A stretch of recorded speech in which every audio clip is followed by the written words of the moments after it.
டூரி talkies ரசிகர்களுக்கு வணக்கம். வாங்க லென்ஸ் நிகழ்ச்சிக்கு போகலாம்.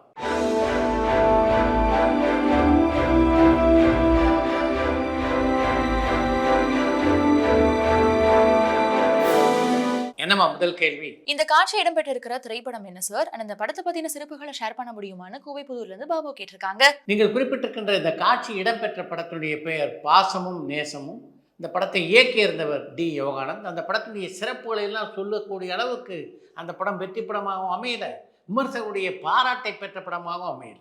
மிகப்பெரிய தோல்வி படமாக அந்த காலகட்டத்தில் அமைந்த திரைப்படம் தான் அது. வாரிசு திரைப்படம் ரிலீஸ் ஆகி 1 வருஷம் 3 மாதங்கள் ஆகுது. ஆனா இயக்குனர் வம்சி இன்னும் அடுத்த படத்துல கமிட் ஆகாம இருக்கிறதுக்கான காரணம் என்ன? ஒருவேளை வாரிசு திரைப்படம் மிகப்பெரிய வெற்றி அடைஞ்சிருந்தா இந்த தேக்க நிலை உருவாகி இருக்குமான்னு யாழ்ப்பாணத்துல ஜானி கேட்டிருக்காங்க. கேள்வியை கேட்டுவிட்டு அதற்கான காரணத்தை நீங்களே மிக அழகாக சொல்லியிருக்கீங்க. வாரிசு திரைப்படம் வெற்றி பெற்றிருந்தால் நிச்சயமாக இந்நேரம் இன்னும் 2 படங்களை அவர் இயக்கி முடித்திருக்க கூடும். வாரிசு படத்தினுடைய தோல்வி காரணமாக கூட அவருக்கு பட வாய்ப்புகள் இல்லாமல் இருந்திருக்கலாம் அப்படின்றது உண்மையான விஷயம். சோ நீங்க இது வரைக்கும் பார்த்த தமிழ் படங்கள்ல ஒளிப்பதிவுல மிக சிறந்த 5 திரைப்படங்கள்லாம் எதை சொல்லுவீங்க? அந்த ஒளிப்பதிவுல புதுமை பண்ண ஒளிப்பதிவாளர்னா யாருன்னு மட்டக்களப்புல இருந்து மயூரன் கேட்டிருக்காங்க. கருப்பு வெள்ளையிலே மிகச்சிறப்பாக ஒளிப்பதிவு செய்யப்பட்டிருந்த படம்னா அந்த நாள் திரைப்படத்தை குறிப்பிட்டே ஆக வேண்டும். அந்த காலகட்டத்தில் மிகப்பெரிய பாராட்டை ஒளிப்பதிவுக்காக பெற்ற படம் அது.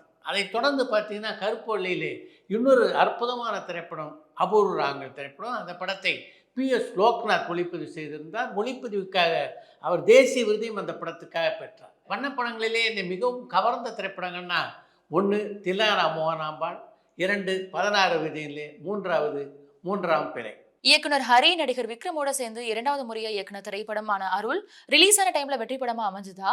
அப்படி வெற்றி படமா அமையலைன்னா அதுக்கான காரணம் என்னன்னு சொல்ல முடியுமான்னு தூத்துக்குடியில இருந்து முகமது கேட்டிருக்காங்க. ஹரியும் விக்ரமும் இணைந்து பணியாற்றிய திரைப்படமான அருள் அந்த காலகட்டத்திலே மிகப்பெரிய வெற்றி படமாக அமைந்த படம். டப்பிங் யூனியன்ல நியாயமான பிரச்சனைகள்லாம் என்னென்னு பாண்டிச்சேரியில இருந்து பிறந்தமிழ் கேட்டிருக்காங்க.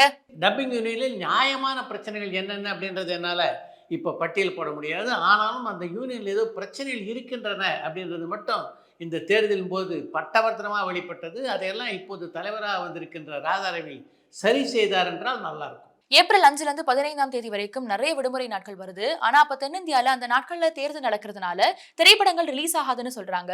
இது சரியான முடிவா? மக்கள் கிட்ட பணம் இருக்கிற நேரத்துல இந்த மாதிரியான பெரிய விடுமுறைகளை பயன்படுத்தாம இருக்கிறது ஏற்புடையதான ஸ்ரீலங்கால இருந்து மதிஷான் கேட்டிருக்காங்க. ஏப்ரல் 5 முதல் 15 வரையிலே பல விடுமுறை தினங்கள் இருந்த போதும் அந்த தேதிகளில் படங்களை வெளியிடக்கூடாது அப்படின்றது தேர்தல் கமிஷனுடைய முடிவில் பட தயாரிப்பாளர்கள் எடுத்த முடிவு தான். தேர்தல் நாளை ஒட்டி வெளியாகின்ற படங்கள் மிகப்பெரிய வசூலை குவிக்காது என்பது நீண்ட நாட்களாக உள்ள நம்பிக்கை. அதன் காரணமாகத்தான் அந்த தேதிகளிலே படங்களை வெளியிட திரைப்பட தயாரிப்பாளர்களும் விநியோகஸ்தர்களும் தயங்குகிறார்கள். வெளிநாட்டு திரைப்படங்களுடைய கேசட்டோ அல்லது அந்த திரைப்படங்களுடைய பதிப்புகளோ இந்தியாவுக்குள்ள வராத காலகட்டத்துல எப்படி உலகநாயகன் கமல்ஹாசன் சார் அத்தனை வெளிநாட்டு திரைப்படங்களையும் பார்த்து கதையின் திரைக்கதை எழுதினாரு? அவருக்கு அந்த திரைப்படங்கள் எல்லாம் பார்க்கக்கூடிய வாய்ப்பு எப்படி கிடைச்சதுன்னு ஸ்ரீலங்கால இருந்து மதிஷான் கேட்டிருக்காங்க. கமல் வெளிநாட்டு படங்களை பார்த்து கதை எழுதிய போது பக்கத்தில் இருந்து அதை பார்த்ததை போல இப்படி ஒரு கேள்வி நீங்கள் கேட்டிருக்கீங்க. அந்த காலகட்டத்தில் இந்தியாவிலே மிக அதிகமாக வெளிநாட்டு படங்கள் வரலன்னாலும் கமல்ஹாசன் அடிக்கடி வெளிநாடு போயிட்டு தானே வந்தார். அப்பெல்லாம் அந்த படங்களை பார்த்துருக்கக்கூடிய வாய்ப்பு அவருக்கு இருக்கிறது தானே. சரி, முதலா சம்பளம் வாங்காம நடிச்ச நடிகை யாருன்னு சென்னையில இருந்து சந்தனகுமார் கேட்டிருக்காங்க. தமிழ் சினிமா பேச தொடங்கிய நாளிலிருந்து யார் யாரெல்லாம் சம்பளம் வாங்காமல் நடித்தார்கள் அப்படின்றத பற்றி எனக்கு சரியான விவரம் தெரியாது. ஆனால் எனக்கு தெரிந்து சம்பளம் வாங்காமல் நடித்த முதல் நடிகர்னா அது நடிகர் திலம் சிவா கணேசன். SV சுப்பையா தயாரித்த காவல் தெய்வம் என்ற படத்தில் நடித்த போது SV சுப்பையா பணம் கொடுக்க முன்வந்தும் அதை வாங்க மறுத்தவர் தான் நடிகர் திலம் சிவாஜி. நடிகர் FC விஜயன் இப்ப என்னென்ன திரைப்படங்களுக்கு சண்டை காட்சிகள் அமைச்சிட்டு வராரு, என்னென்ன திரைப்படங்கள்ல அவர் நடிச்சிட்டு இருக்காரு, அவரை பத்தின தகவல்கள் இருந்தா ஷேர் பண்ண முடியுமான்னு தூத்துக்குடியில இருந்து முகமது கேட்டிருக்காங்க. மனோஜ் பாஜ்பாய் நடிக்கின்ற ஒரு இந்தி படத்துக்கு இப்போது ஸ்டண்ட் இயக்குனராக பணியாற்றி கொண்டிருக்கின்றார் FC விஜயன். FC விஜயனை பொறுத்த வரைக்கும் மிக இளம் வயதிலேயே ஸ்டண்ட் இயக்குனரானவர். 17 வயதில் அவர் ஸ்டண்ட் நடிகரானார். 22வது வயதிலே ஸ்டண்ட் இயக்குனரானார். அவருடைய தந்தையான சாமிநாதன் பல எம்ஜிஆர் படங்களுக்கு ஸ்டண்ட் இயக்குனராக பணியாற்றியவர். அடிமை பெண் படத்திலே எம்ஜிஆர் சிங்கத்தோட சண்டை போட்டார்ல, அந்த காட்சியை அமைத்தது கூட பெப்சியினுடைய தந்தையான சாமிநாதன் தான். பாபா திரைப்படம் தோல்வி அடைஞ்ச நேரத்துல நடிகர் விஜய் தன்னுடைய நண்பர்களுக்கு பார்ட்டி வச்சு அதை கொண்டாடினாருன்னு சொல்லி அந்த நான் ஒரு பேட்டியில சொல்லியிருந்தாரே, அது உண்மையான? பாண்டிச்சேரியில இருந்து பிறந்தமிழன் கேட்டிருக்காங்க.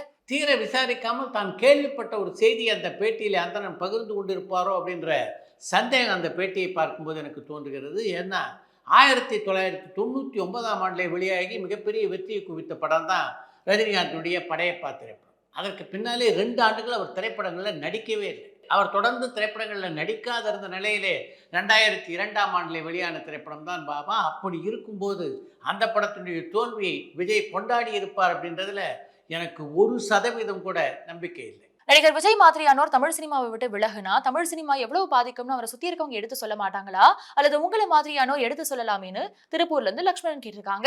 திரையுலகிலிருந்து விலகுவது அப்படின்னு விஜய் எடுத்துள்ள முடிவு நிச்சயமாக அவருடைய ரசிகர்களை பெரிய அளவிலே பாதிக்கும் என்பதிலே எந்த சந்தேகமும் இல்லை. ஆனால் தமிழ் சினிமா உலகத்தை பொறுத்த வரைக்கும் அது மிகப்பெரிய மாற்றத்தை ஏற்படுத்தாது அப்படின்றது தான் தமிழ் சினிமாவுடைய விமர்சகருடைய கருத்தாக இருக்கிறது. சார், வெளிநாட்டுல இருக்கிற கிராமங்கள்ல படம் எடுத்திருக்காங்களான்னு சென்னையில இருந்து சந்தனகுமார் கேட்டிருக்காங்க. வெளிநாட்டிலே உள்ள கிராமங்களிலும் நம்முடைய படைப்பாளிகள் பலர் படம் எடுத்திருக்கிறார்கள். இயக்குனர் கோகுல் கிருஷ்ணா இயக்கி ப்ரொடியூசர் கேடி குஞ்சுமோன் ஜென்டில்மேன் 2 தயாரிச்சிருந்தாரே, அந்த திரைப்படம் என்ன ஆச்சு சார்னு முகமது கேட்டிருக்காங்க.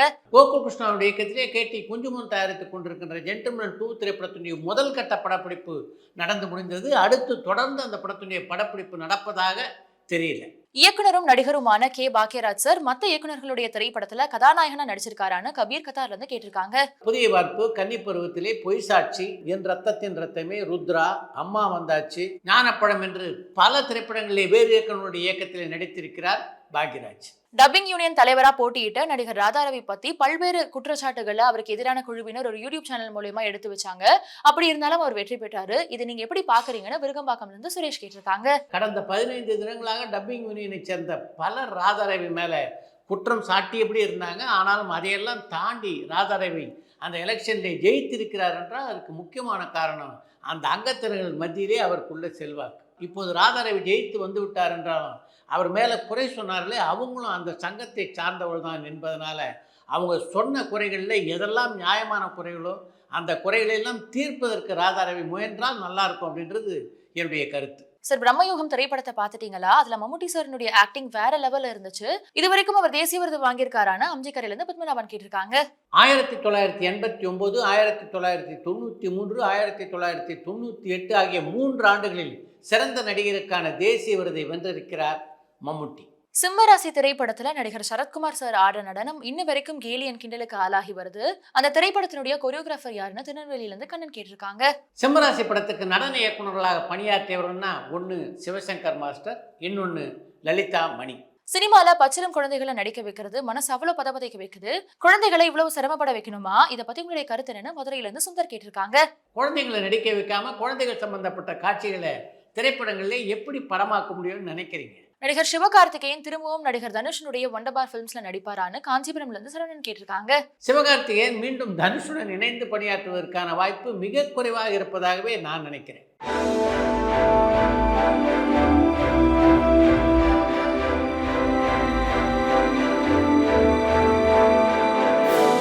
டப்பிங் ஆர்டிஸ்ட் அசோசியேஷன்ல மெம்பரா இல்லாதவங்க சினிமால டப்பிங் பேச முடியாதான்னு அண்ணம்பேர்ல இருந்து குப்பராஜ் கேட்டிருக்காங்க.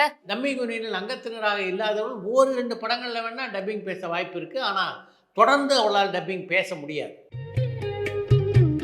அடுத்து இன்று ஒரு தமிழ் சினிமாவிலே பல சாதனை படைப்புகளை படைத்திட்ட இயக்குனர் தான் இயக்குனர் சிகரம் கே பாலச்சந்தர்.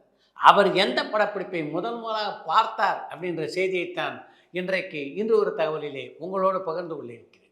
ஏபிஎம் ஸ்டுடியோவில் தான் முதலாக ஒரு படப்பிடிப்பை பார்க்கக்கூடிய வாய்ப்பு கே பாலச்சந்தருக்கு கிடைத்தது. அங்கே ஒருத்தர் மூலையில் தீவிரமாக புத்தகம் ஒன்றை படித்தபடி இருந்தார். இரட்டை இயக்குனர்களில் ஒருவர் அவர் என்று அவரை பாலச்சந்தருக்கு அறிமுகம் செய்தார். இன்னொருத்தர் பார்த்தா அந்த செட்டுக்கு நடுவே பரபரப்பாக ஓடிக்கொண்டிருந்தார். அவர்தான் அந்த இரட்டை இயக்குனர்களில் இன்னொருவர் என்றார்கள். அந்த படப்பிடிப்பு தளத்தினுடைய இன்னொரு மூலையில் சுருட்டை முடியோடு ஒருத்தர் தீவிரமாக எழுதி கொண்டிருந்தார். அவர்தான் அந்த படத்தினுடைய வசனகர்த்தா என்று பாலச்சந்தருக்கு அறிமுகப்படுத்தினார்கள். அதற்கு பின்னால் பாலச்சந்தர் பார்த்தபோது அந்த செட்டுக்கு நடுவே நடுநாயகமாக இருந்த ஒரு இளைஞர் ஏற்ற இறக்கத்தோடு தமிழை மிக அழகாக பேசி கொண்டிருந்தார். இதெல்லாம் கேட்கும்போதே பாலச்சந்தர் பார்த்த அந்த முதல் படப்பிடிப்பு எது அப்படின்றது உங்களுக்கே புரிஞ்சிருக்கும்னு நினைக்கிறேன். ஆம், உங்களுடைய ஊகம் மிகச்சரியானது. அவர் பார்த்த படப்பிடிப்பு பராசக்தி. அந்த படப்பிடிப்பை 1951ஆம் ஆண்டிலே அவர் பார்த்திருப்பார் அப்படின்னு நான் நினைக்கிறேன். எந்த படப்பிடிப்பிலே நடிகர்களும் சிவாஜி அவர் பார்த்தாரோ அந்த நடிகர்களும் சிவாஜி கணேசனை அவர் இயக்குவதற்கு அதற்கு பின்னாலே 19 ஆண்டுகள் அவருக்கு பிடித்தது. 1970ஆம் ஆண்டிலே தான் நடிகர்களும் சிவாஜி கணேசன் நடிக்க பாலச்சந்தர் இயக்கிய எதிரொலி என்ற திரைப்படம் வெளியானது.